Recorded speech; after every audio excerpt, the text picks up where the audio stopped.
17, 16, 15, 14, 13, 12, 11, 10, 9, 8, 7, 6, 5, 4, 3, 2, 1. Hi, Skywalkers. Guess what? Here we are. Here we are. Woohoo! Hey, Hello. Julie. We're going to do a wraparound right now. Before we go into our live stream. We just recorded our big segment for the show, and it's going to be a big episode, so we want to get this done, recorded sooner than later. Yeah, it's going to be super fun. So with that, I'm going to hit record. Richard, Mm-hmm. Let's see. I need your creature clappy claps. Rawr, rawr, rawr, rawr. That would work, except it doesn't work at all. Very good. All right, thank you. This is what you can look forward to on our Halloween episode 535 of Skywalking Through Neverland. Happy Halloween, Skywalkers! Do you recall last year when we broke down the Universal Frankenstein films? Well, we asked you what you wanted to see next, and you said, by popular demand, the creature from the Black Lagoon and the whole creature trilogy. And that's what's coming up today on our Halloween episode. We are so exciting. We are so excited, and joining us by popular request. So sorry. We are so excited, and joining us is the co-writer of Pumpkinhead and writer of the Topps Cards Industry, Gary Girani. I can say it again.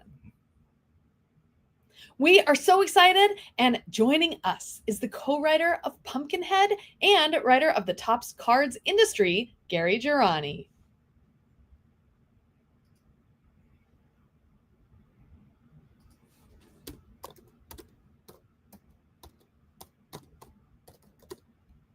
Horror film. Okay. We are so excited, and joining us is the co-writer of the horror film Pumpkinhead, Gary Girani. And superfan. Do you want to say it? Yeah. And joining us is the co-writer of the horror film Pumpkinhead and Creature from the Black Lagoon superfan, Gary Girani. But until then, we want to welcome you back to Skywalking Through Neverland. I am Richard Woloski. Now, everyone, please say hello to my bride, Sarah Woloski, of 16 years. I was trying to work on the Bride of Frankenstein, the bride, since this was our anniversary week. Yeah. Awesome anniversary week. And we've had so much fun doing Halloween things this week. And now we are continuing that Halloween with Creature from the Black Lagoon. So if I haven't said it enough, happy 16th year anniversary. I did the math quickly in my head. Even though I've been saying it for the last week, I had to do the math again in my head. I still don't understand how it's been 16 years. It does not compute. Maybe 10. Well, we just went through our photos on our phones. Like, wow, we've done a lot of stuff. In the past, 6 weeks. Yes. Very true. Yes, we have. All right, Skywalkers, please subscribe to Skywalking Through Neverland on YouTube, because you'll be able to see some of the clips from these films that we're going to talk about and conversations that we're going to have. Also, we are your enthusiastic podcast destination for the many decades of your Star Wars, Disney, and Marvel fandom. So it's time to imagine a big Wookiee hug from us, and a little sprinkle of pixie dust, and perhaps a little creature hand coming up and saying hello. Roar. Hello, Skywalkers. Hello, it's me, the creature from the Black Lagoon. Even though I don't speak English in the film, I'm speaking English now, so you'll understand me. That's enough for my podcasting career. Goodbye. Well, he learned English for that. That was very exciting. Well, I know. All right, now we are being sponsored by Small World Vacations, and they are a diamond level Disney vacation planner travel agency that can help you book your trip to a Disney park around the world, a Disney cruise, or to a Universal Studios theme park where you can maybe meet the creature in the ride Monsters Unchained. Ooh. Yes. And they will book your trip for free. And they are going to book your trip for... Yeah. So Small World... Here we go. So Small World Vacations, they will book your trip for free. So head over there to smallworldvacations.com for a no obligation price quote and tell them Skywalking Through Neverland said, grrr. That's right. Another sponsor, Spirit Jersey. They now have their own Star Wars and Disney license that you can buy outside the parks. It's super cute stuff. So head to spiritjersey.com and get free shipping with code SKYWLKNVD right here. Now we are recording this episode from Long Beach, California on, I almost said December, on October 27th, 2025. Richard, what happened today in Star Wars history? But more importantly, there's only 4 more days till Halloween. 4 more days to Halloween. You know what we need to do? What? Roll in Silver Shamrock. Let's roll in the creature Wait, theme. Hold on. How about that? The creature's going to dance to the Silver Shamrock. Oh, he loves the Silver Shamrock. No. He loves theme. it. Creature theme. He loves it. Creature theme. Okay, fine. We'll roll in the creature theme. But in the creature theme, it doesn't say how many more days until Halloween. It's 4 days. Nice. We went over that. Nice, but not in the creature theme. Okay. Okay. All right. Now, since we have such a huge show coming up, and before we speak with Gary Girani, let's give a quick breakdown of the Universal horror film franchise, and then we'll go into each of the 3 Creature from the Black Lagoon films. And those of you who are watching live right now, if you want to chime in, we would love your comments. First, we're going to change the background. Yes, we do. Wow. Oh, now is that going to work now? Because now we only have one. Now we see his lips and Yeah. his hand. No, we don't, huh? Let's see. Here. Let's see if there's another one that works better. Because I downloaded more. Okay. All right. Hold on, Skywalkers. How much time we got? We're good. We are good on time. We'll see everyone in just a little bit for things we want to share. I got some unboxing to do. Yes, we do. All right. Hold on. But until then, Let's see if one of these is going to work better. Ooh. yeah, not sure anything's gonna really. Maybe, This one? possibly. You won't see the creature, but you'll... Here, give me a second. Okay, hang on, peeps. Oh, that's a good one. It is. Well, it cuts them off, but it's kind of fun, right? I like that. Yeah, Skywalkers, do we like this background now? I like it. It's very creaturey. Oh, the creature is James's dad's favorite. Ooh. Nice. All right. Well, this show will be dedicated to James's dad. Yes. All right. Here we go. Do you want to start off? You want me to start off? Sure. I can start off. Okay. So the Universal Monster franchise, there were actually 35 films in the franchise, starting all the way back in 1913 with Dr. Jekyll and Mr. Hyde, and ending with the 3rd Creature from the Black Lagoon movie, which is The Creature Walks Among Us in 1956. So from 1913 to 1956, that's quite a long period of time. The 43 years of horror films? Yep. Now, they were off to a slow start with their second monster film, Hunchback of Notre Dame, or Notre Dame, coming out 10 years later, 1923. Then they followed that with the Phantom of the Opera in 1925. But things didn't really explode until 1931 with, Sarah, which film? Dracula. That's when the horror genre really took off. And after that, Universal started cranking out these movies, sometimes more than one a year. Like 1931 saw Dracula and Frankenstein. Yeah. Oh, yeah. At the beginning of the year and the end of the year. Yeah. Of course, like any long-running franchise that moves too fast, audiences eventually started to lose interest. But then things picked back up when Universal got creative. They re-released the classics, but they even blended genres. So one of the best examples of this was Abbott and Costello. One of the best. So one of the best examples of this was Abbott and Costello Meet Frankenstein in 1948. It brought comedy into the mix and actually doubled the box office of most of the earlier horror films. So that gave a new pump to this genre. Mhm. Then the franchise wrapped up in 1956 with The Creature Walks Among Us. But now let's go back to one of the most beloved films in the Universal horror films, and that is The Creature from the Black Lagoon. That is what we're doing. Creature, can you tell? Can you All tell? right. It's all creature all up in here. There's the segue into The Creature from the Black Lagoon retrospective. So let's give a small breakdown and our thoughts of each of the films, okay? Yeah. Now, this first film came out February 12th, 1954, and it was directed by Jack Arnold, and it starred Ben Chapman as the Gill Man on land and Riku Browning as the Gill Man underwater. Now, we're going to give those two actors top billing since they were uncredited in the film. Could you imagine that? It makes no sense. The movie's called The Creature from the Black Lagoon. Why not give these actors the credit after all they had to endure in this costume? At least throw them a special appearance by or special thanks to. Well, it's the equivalent of The Shape of Water. We all know Doug Jones played the creature, and he was the amphibian man. Can you imagine him not being billed in that movie? No.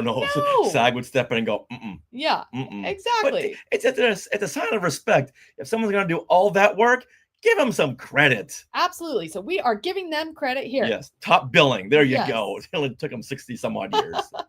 Now, Julia Adams plays Kay Lawrence, the main love interest of the main character and the other main character, the human, the creature and the human. So she was the love interest and a scientist as well. Now, her name is Julia Adams, but her real name is Julie Adams. Julia Adams was her stage name, and thought, okay, how can I change this up? How about Julie? Julie to Julia. Julia to Julie. That works. Maybe it was a SAG thing. I don't know. I don't know. And Richard Carlson. And Richard Carlson plays Dr. David Reed, the other love interest. All right. And the runtime of the film was 79 minutes. And box office back in, what was it, 1954, $1.3 million. All right. Julie Gildersleeve in the Sky Chat says, Julie works. Yeah. Nice. All right. So Julie was her real name, so we'll keep it to Julie. And hey, Bryn. Hey, Bryn's in the house. Woo. All right. So shall we read a summary of this film? But you know what? Can we give a shout out to Jeff Caffrey? Absolutely. Battle of the Fiends. Hey, Jeff. Awesome. Nice. All your names are coming up as @ names now. Interesting. All right. Summary of The Creature from the Black Lagoon. Deep in the Amazon rainforest, a team of geologists makes a discovery that changes everything. A fossilized hand with webbed fingers dating back to the Devonian period. Evidence of a creature that once linked sea and land. Intrigued, Dr. David Reed leads an expedition to uncover the truth. Their journey takes them to a remote paradise known as the Black Lagoon, a place from which no one has ever returned. But as they explore, something watches from beneath the surface. The Gill Man, half human, half fish, has taken a special interest in Reed's girlfriend, Kay. Love interest number one. Absolutely. One by one, the expedition's members fall victim to the creature's attacks. In a desperate struggle, they manage to capture it, a momentary victory. But that night, the creature escapes, sealing off the lagoon and trapping the survivors inside. At dawn, the horror escalates. The Gill Man abducts Kay. Reed and his remaining crew track the monster to its underwater lair, where a final confrontation unfolds. They open fire, and the creature sinks back into the depths of the lagoon. And as the ripples fade into silence, one question lingers. Is the Gill Man truly gone? That could go a lot of directions, and we're going to explore that with Gary Girani coming up very soon. Yes. Now, do you recall when you first saw this, Sarah? Yes, I first saw this last month That was my first time seeing the creature films. I had never seen any of these Universal horror monster movies back when I was a kid. I was into musicals. Let's just call it A at musicals. So yeah, so I saw it for the first time, and to me, this film was really like Jurassic Park meets Jungle Cruise with a dash of the African Queen in there for fun. Okay, Yeah. I can see that. Yeah, and it was fun to really see that 1950s cinema with its limitations. Like when a creature grabs a man's head and then all of a sudden the guy's dead. Like there's no sign of blood or struggle or anything. It's like he goes, okay, now you're dead. Or just pushes him Yeah, down. yeah, and he's Did gone. the guy fall on a hammer to go? What do you fall on? Something sharp? He's down for the count. Yeah, that's Yeah. it. Guy's gone. Yeah. So that was my first of the that was my first time seeing the film. So Richard, what about you? I recall seeing the creature from the Black Lagoon. I want to say sometime around 1975 when it was re-released. Right. We saw it at the West Newton Cinema. And a couple of years ago, I brought you to the West Newton Cinema to see The Greatest Showman. And I recall saying, this is where I saw a lot of the big movies when I was a kid, including The Creature from the Black Lagoon. Now, it was the second film in a double feature projected in 3D. Ooh. And by the time Creature was run, my eyes were hurting so bad. Because Oh, you had the no. blue and the red cardboard glasses, and they just gave you a migraine at even 6 years old. I was getting these migraines from this. Oh, how sad. And so I had to go out in the lobby, and I told my sister, hey, when the creature scenes come up, let me know, okay? So every 20 minutes you run, he's on. By the time I got into the theater, we saw him jumping back into the lagoon. That was it. So I didn't really see much of the creature during that very first screening. Oh man. But since then I'd seen it many times on Creature Double Feature on channel 56 every other Saturday morning. But I didn't really start to appreciate it until I started working in creature special effects, and I could really appreciate the work that went into that Gillman suit. That is a lot of work, and just watching it now I like to study that suit and go, wow, 62 years later, that suit is perfect. It holds up. Oh, It is yeah. incredible. Mhm. Yeah. Now we have some comments here from the Sky Chat of Okay. people's first times. Oh, Julie Gildersleeve says it was her first time too. Yeah, because they're watching Oh. all the Universal monster movies since we've been sharing them. So her first time too. Samesies. All right. Really? You guys are both on the same Universal Monster cycle? Yep. Surprise, surprise, surprise. All What right. about Jeff Caffrey says, I probably saw it on TV in the 70s. Like you, Mhm. right? And then Let's he goes see. on by saying Oh. the blue-red glasses are the worst. Oh my goodness, they give you a headache. Oh, yeah. Yeah, any of these questions we ask each other, please feel free to answer them in the chat, Skywalkers. All right. All right, so now tell me your thoughts on the film. Now that you've seen it as an adult, Mhm. what is your all right, now let's give our thoughts on the film. So tell us what your initial thoughts on The Creature from the Black Lagoon. Okay, yes. So I feel like this film has a very compelling story, very resonant themes, if you will. And it did remind me of Jurassic Park. So, you have your scientists gearing up for a trip to study an ancient creature. So that opening, not the opening scene, but when they went to the scientists who are like, ooh, we found evidence of a creature. Let's get ready to go. And so they were so obsessed with whether or not they could find this creature that they didn't stop to think if they should. Because a lot of people die. Right? That's what Needlessly. makes this, Needlessly. It really does. Just leave him alone and you will survive another day. Exactly. Yeah. So let's get into some of your thoughts before I go into the rest of mine. All right. Now, even with a lot of exposition of the storyline, and there's a lot of scientific talk, I think the film moves pretty quickly. And I don't think it ever drags. Mhm. And that was the problem as a kid. You're watching these Universal horror movies, and it's a lot of exposition, a little bit of the monster, more exposition, some character exposition, a little monster. But even now, when we're watching this film really flew by, and I give it a lot of kudos for a film this age, this old, standing up to the test of time, because not many films can do that. Mm-hmm. Now, I keep on saying this. Just leave the creature alone. This is another example of you'll live to see another day if you just leave him alone. Now, these scientists come digging up his home, and what is he going to do? He's going to defend his home. Mm-hmm. Dr. Reed starts taking underwater plants. They didn't even knock.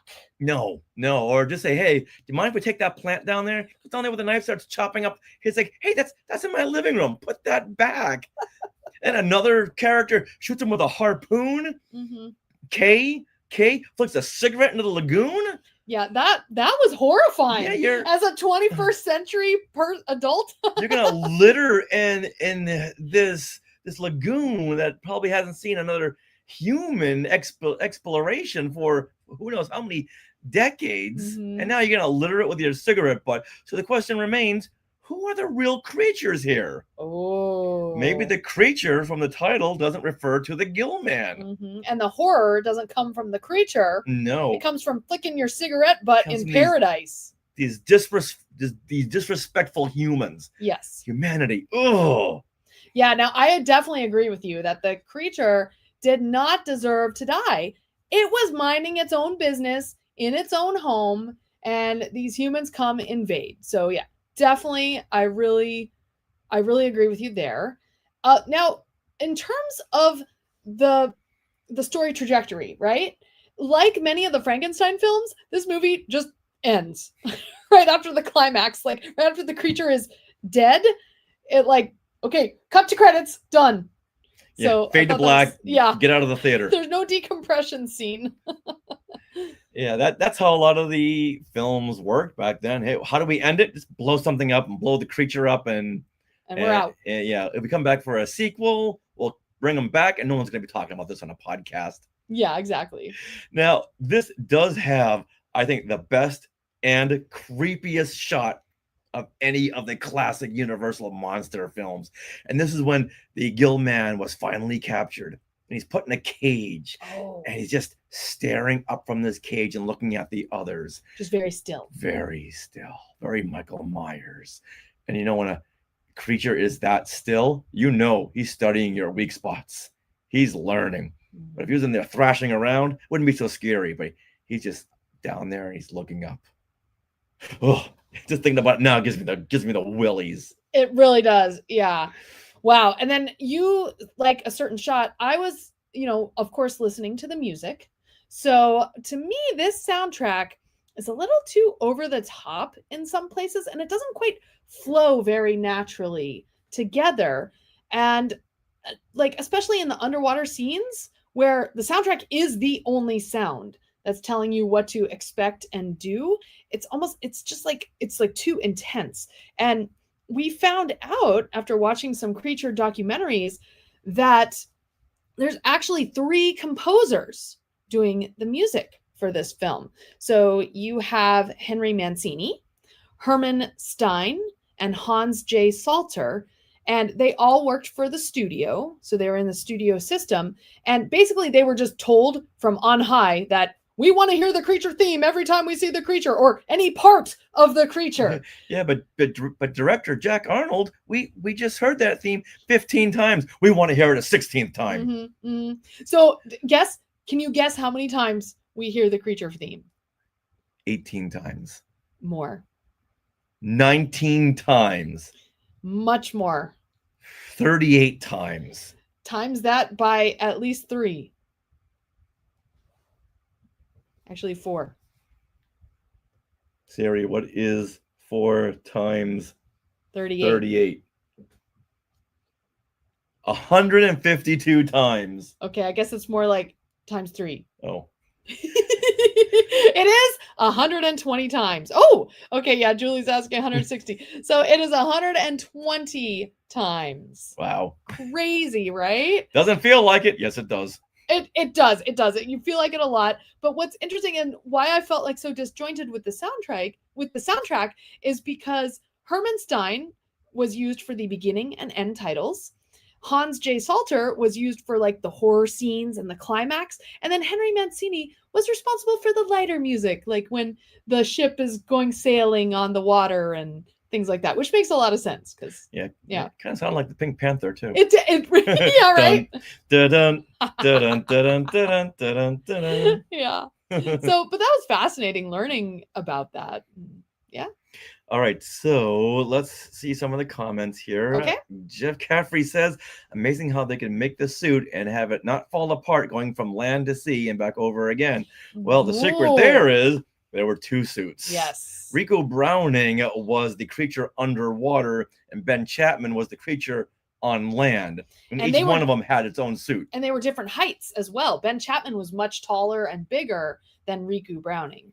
So the suits were different heights. And I think if you look, the one on land has like an extra plating. Extra plating, in his stomach. Yeah, he had this armor mid-torso section. Yeah. Had one more band of plating. Exactly. And plus, you never really see the one underwater that clearly because he's under murky water. Mhm. And no one, if they hadn't said that, I never would have noticed that. Yeah. Yeah. But there you go. Now the more you know, Jeff, the more you know. Mm-hmm. And hold on. Now he also says, Jeff says, so many deaths in paradise.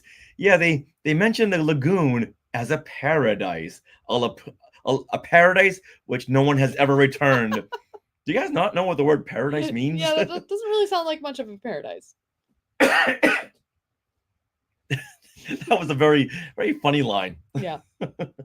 All right, now should we move on to the sequel, Revenge of the Creature, which came out March 30th, 1955. So now was that 1 year? That's 1 year later. Oh, wow. Okay, yeah, they cranked out these films. Yeah. And as a side note, it's always so fun when we go to Universal Studios in Hollywood and they say, yeah, this lagoon over here, this is where they shot The Creature from the Black Lagoon. Was it? Wow, that film was shot right here next to the 101 freeway. Mm-hmm. Supposed to be in the Amazon, but you know what? Suspension of disbelief. But truth be told, it was shot in 3 different areas. One in Florida for the underwater parts, and then they had another water tank in Simi Valley, which they could put the camera in a house underwater to get more underwater shots, and then the stuff on land at Universal Studios in Hollywood. I always love going by that lagoon. Yeah. All right, so Revenge of the Creature. It was directed once again by Jack Arnold, starring Riku Browning as the creature seen underwater, and a lot of that was stock footage from the first film. Mm-hmm. And Tom Hennessy plays the creature on land at this time. Laurie Nelson as Dr. Helen. Laurie Nelson as Helen Dobson. John Aga as Professor Cleet Ferguson. And Clint Eastwood as an uncredited lab assistant. A very young Clint Eastwood. It's like, who's this guy with a really nice jawline? He's got this cut jawline. It's like, oh, only after in the credits did we realize that was Clint Eastwood. Well, when you're looking at him, like, wait a minute, I know that guy from somewhere. It's the way his pompadour hair was flowing. Like, that's got to be someone. Yeah, so it's worth a look just to see him in this. Yeah. All right, now this one comes in at 82 minutes. Whereas the first film comes at 79 minutes. Oh, okay. Getting a little bit longer. Mm-hmm. But really, this film should have been 45 minutes. And the box office take was 1.1 million. Yes. Whereas the first film was 1.3 million. Mm-hmm. Yeah. All right, now, Sarah, give us a summary of Revenge of the Creature. Okay.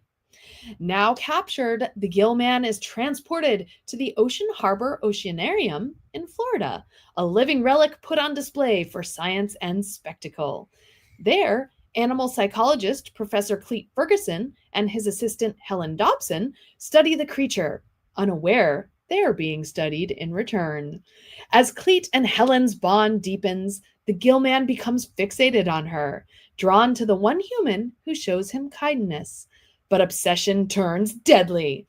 The creature breaks free, killing his captor and vanishing into the open sea.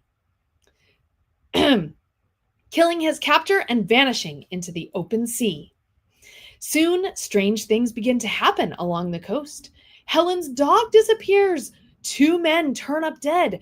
Then, one night at a seaside restaurant, the Gill Man returns and abducts Helen.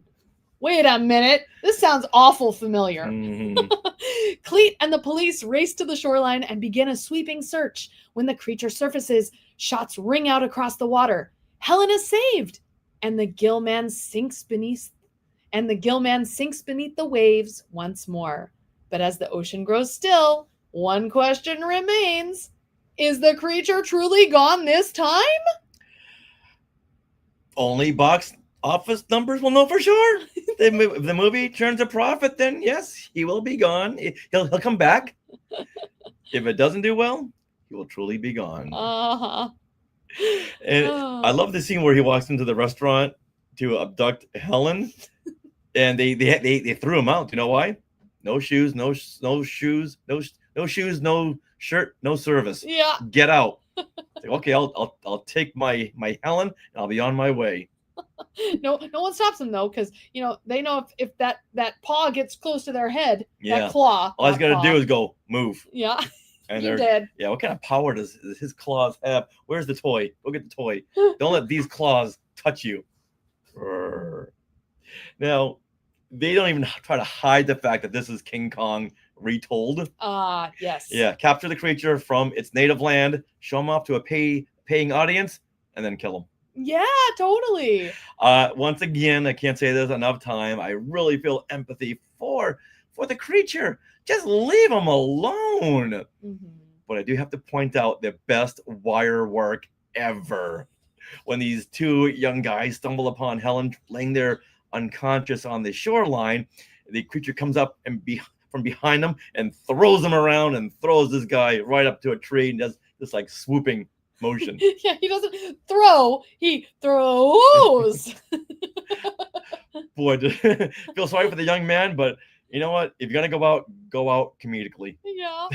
Oh man, we laughed. We paused that movie, laughed for about 5 minutes. And watched again and said, you saw that too, right? The creature defies physics. Mm-hmm. Yeah.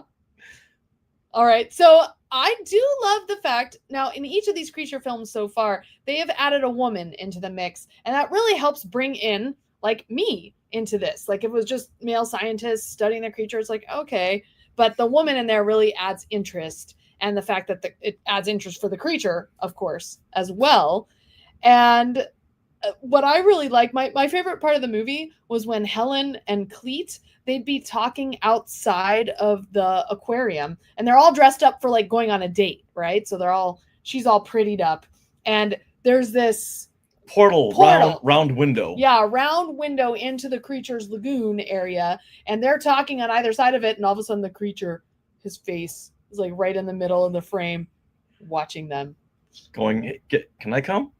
It's the best shot ever. Yeah, they're keeping him in this water tank, Yeah, just to be looked at by a paying audience, Mhm. and people are walking like right by him, like they've seen this before. Yeah, it's like this is such a cool, interesting creature. And then Helen and Cleet they do experiments on him, like they try to teach him Yes and no. But to teach him no, they have this like electric prod, and they put out food, and when he comes to get the food, they prod him with the electricity before he can get the food and go no. It's like, yeah, okay, you guys are sending me mixed signals. Are Yes. you giving me something and then saying no? Make up your mind. It's so terrible. I felt so sorry for the creature. Yeah. Once again, who are the real creatures in these movies?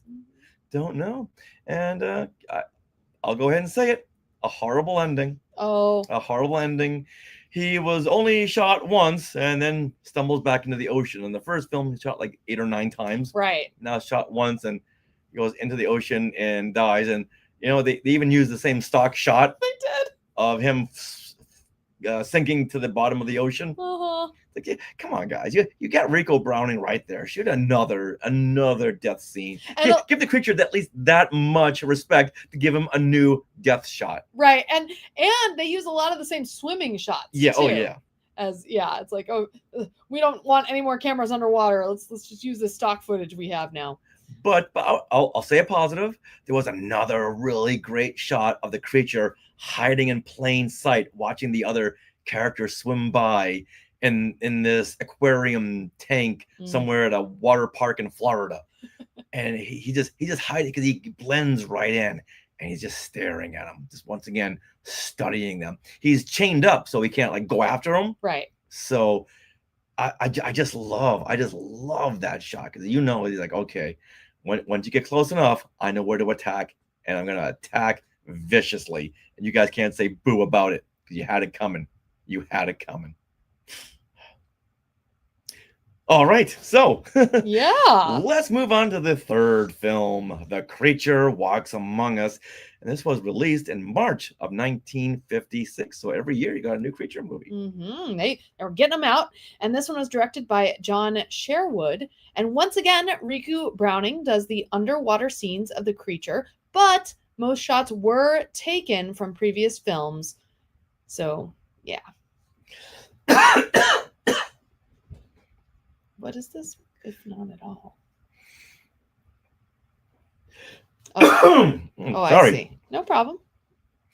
So let's just say the only credit we should give is to Rico Browning again. But then again, a lot of the underwater scenes with him were shots from the previous films. Oh. If they even shot any new footage at all. Wow. I don't think they shot anything new. Oh my goodness. Mm-hmm. All right, Richard. Should I read this, or do you want to read this? Okay, I'll read this one. Okay.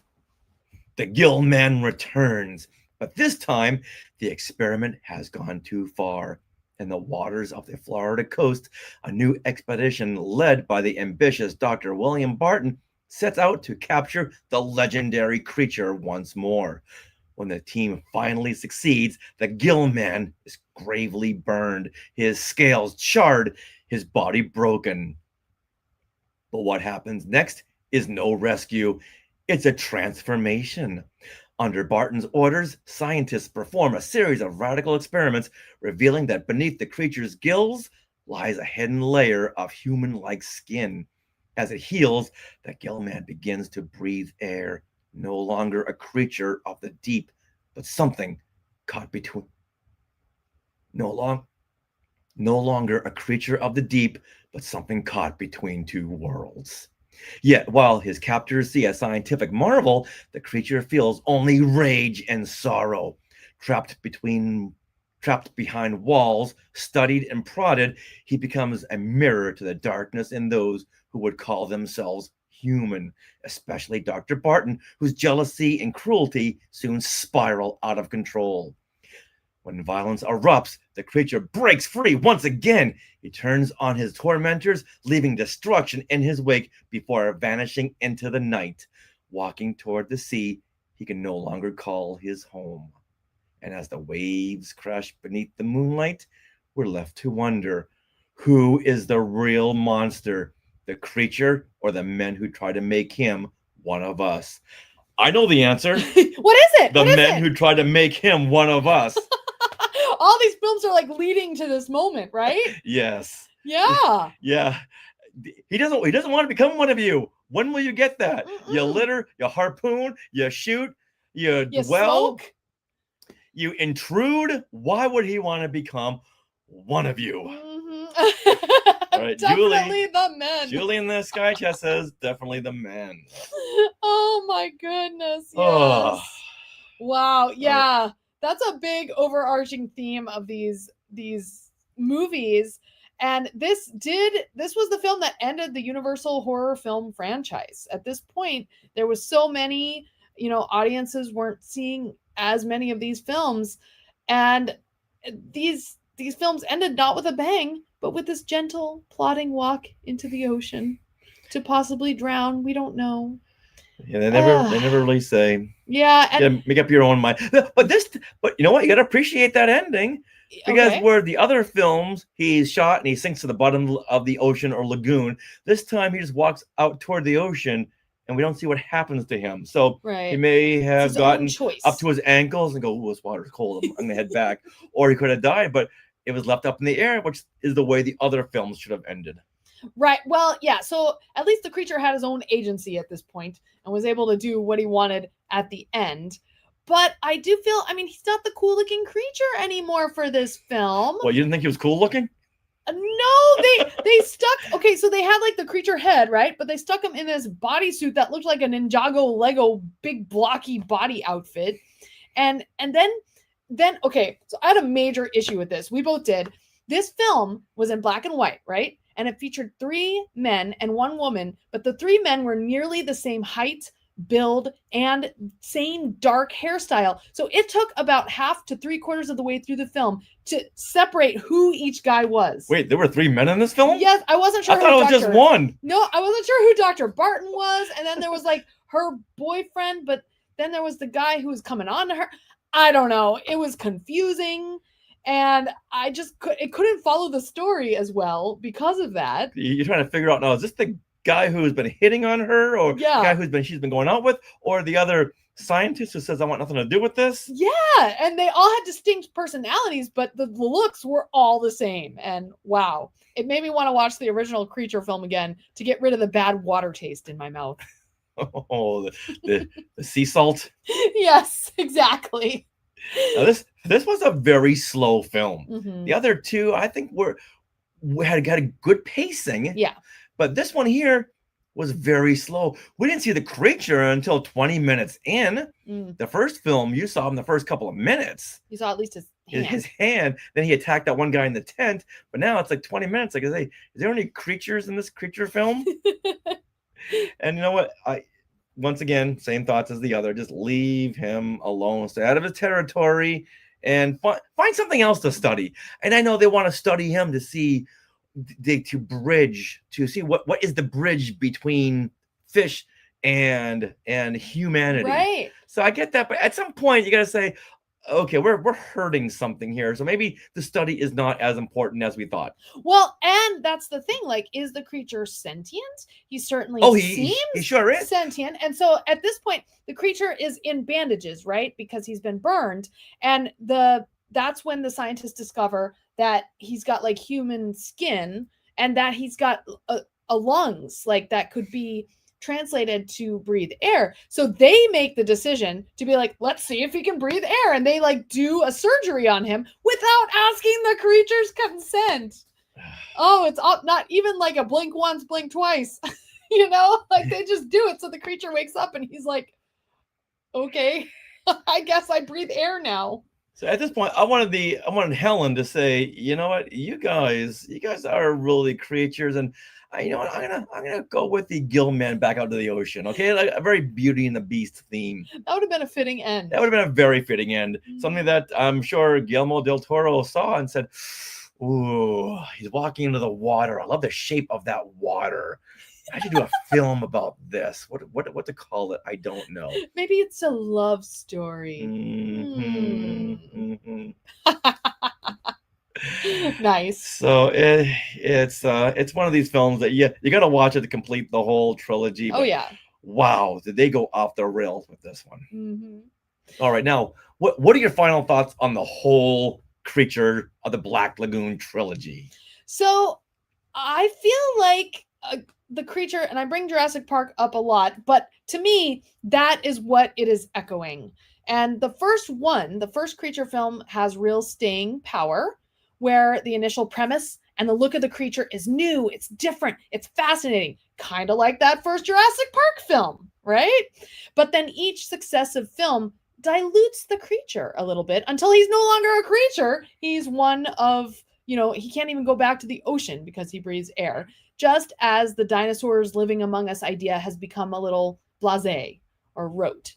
So yes, those succeeding films are popcorn fun, but not quite as moving or thought-provoking, for me anyway. Okay. And as for comparing it to Frankenstein films, I think it definitely fits within that horror genre. I think that's great. But the creature won't really have my heart until I can meet him at a Universal theme park. Like the Bride and Frankenstein. That might be a tall order. I know. To fit someone in that skin-tight suit for 8 hours a day. That's going to be... I hope it does happen. I think that would be so cool. But yeah, that would be fun. What if they had like an aquarium, like a big water pool? That's what I think that would be neat. Like he pops up. Yeah, it pops up. Or you can go down below in almost like in an aquarium. Oh. You can see him like swim by. Like- That could have been an animatronic. Like Not Finding Nemo. Who's the turtle? Turtle talk. Oh, I guess you couldn't talk with the creature because the creature doesn't talk. Yeah, but I'm talking maybe like an animatronic, or even you can get a performer in a suit to swim by and go up to the crowd of people there. That way, the performer is nice and cool in the water. You need to see him in his natural habitat, which is water. I would fly to Orlando right now to see that. Me too. That's a good idea. I love Universal, are you listening? Let's do it. I really love this creature because he is an actual creature, whereas the other monsters like Frankenstein, Dracula, Wolfman, they were people turned into monsters. Gilman is unique because he's a pure creature, and I'm thinking back, and I don't recall any other creature having this same kind of background. Oh, yeah. Okay. Well, King Kong, but he's not part of the Universal. Right. No, not of this monster franchise. Got it. Yeah, all these other creatures that were either bitten by a werewolf or made from in a laboratory or bitten by another vampire. But this is a pure creature. And I know we're going to talk to Gary about this, but moving ahead in the creature franchise, I know everything's being remade and retold and rebooted, but I want to see a prequel.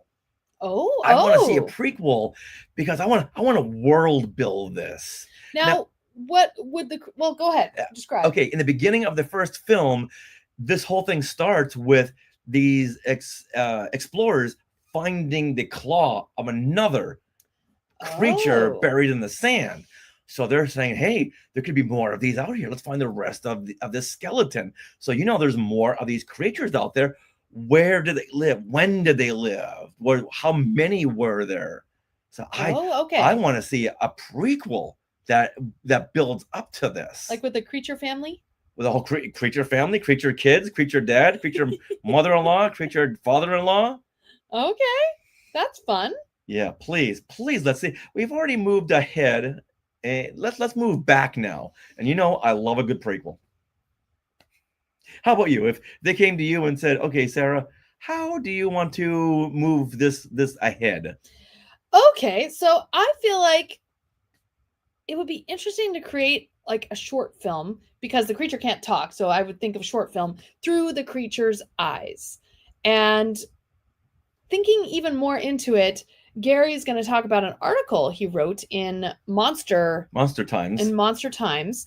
And so I'd love to see a short film created on that article where the creature is in his world. People keep interrupting his peace. They keep knocking down his door. Finally, he just has to say, "Get off my lawn," or in creature speak, "Get out of my pool," to these annoying... Get off my lagoon. Yeah, to get exactly to these annoying humans. So maybe it's a bit snarky, like in Robot Chicken. Like, could you see like a stop motion creature living, and someone's like knocking things down in his house and flicking gross cigarettes in his pool? He's like, very annoyed. So I would love to see that. Michael Jackson had it right. Just leave me alone. Yeah, we need a transition. Yeah, hold on. All right, so next time we see Seth Green at one of these Star Wars screenings, say, hey, Seth, we got a concept for you and the Robot Chicken crew, okay? Sit down, listen to this. So I think Michael Jackson had it right. Just leave me alone. Leave me alone, and everything will be good, okay? Stay off my lawn. Stay out of my business. All right, well, now let's see what Gary Girani has to say about the creature. One more time, the Black Lagoon and the Gillman. All right, let's see what Gary Girani has to say about the Gillman and the creature from the Black Lagoon. Now let's move into our discussion. So now let's move into our discussion with Gary Girani on the creature from the Black Lagoon. Okay. All right, everyone, we're moving to the outro. Hello, Hindi Story. Welcome. Hey. Good morning. Wow. Must be good morning where you are. Awesome. All right, here's our outro, and then we will get to the Yeah, I gotta change Things we want to share. Yeah. Oh, I gotta get ready for that. All right, hold on. What are we doing? Halloween? Yeah. And that. Okay, perfect. Oh, hey, Tati. Hey, fam. Woohoo.